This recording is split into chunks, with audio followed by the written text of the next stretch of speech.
Good evening and welcome to the news at 6 on MITV. I am Jumoke Michaels. ECOWAS parliamentarians have been charged to facilitate the establishment of sustainable governance mechanism to curb climate change in their various countries.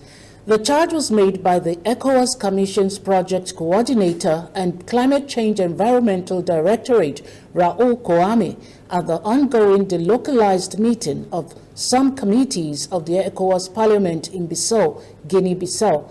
He said this will improve efforts towards mitigating the effects of climate change in member states, adding that members of parliament need to do more to addressing the effects of climate change in the sub-region by developing strategies at the national level that will make their government adopt policies for the betterment of the community citizens. Correspondent Linda Ikeji reports that the coordinator, who disclosed different efforts by the Commission to mitigate the effects of climate, stated that more funding into the subject will go a long way at making the efforts succeed. Some key documents, which is the ECOWAS environmental policy, and also from there we draw also the regional climate strategy, which come along with the climate access, climate finance access and mobilization strategy for us to allow the Commission to mobilize the adequate resources for the implementation of the climate change strategy and also contributing to the implementation of the environmental policy.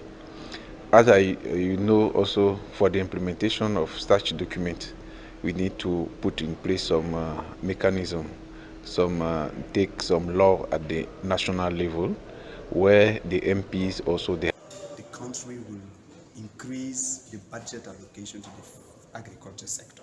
Otherwise, we will not meet the engagement of 2025 ending the poverty in West Africa. And secondly, we also want them to commit for a kind of peer reviews in terms of respecting the commitment at the Malabo level, and of course at the regional level, and of course at the national level, so that we get the real picture by the time we are going through 2025 reviews. We have a national agri-investment plan designed, approved, and adopted at the national level.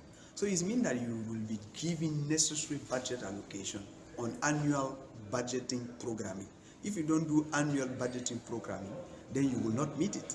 Then, of course, you need to do economic analysis so that you will know where the investment will be going. And even though when you have you met the 10% of allocation, you need also to look at the efficiency of the investment. Does the money going on ground to the farmers level, at the local level, or does the money going somewhere else? These are the typical questions. And of course, the public investment, public leaders has that primary responsibility for allocation enough funds to the agriculture sector.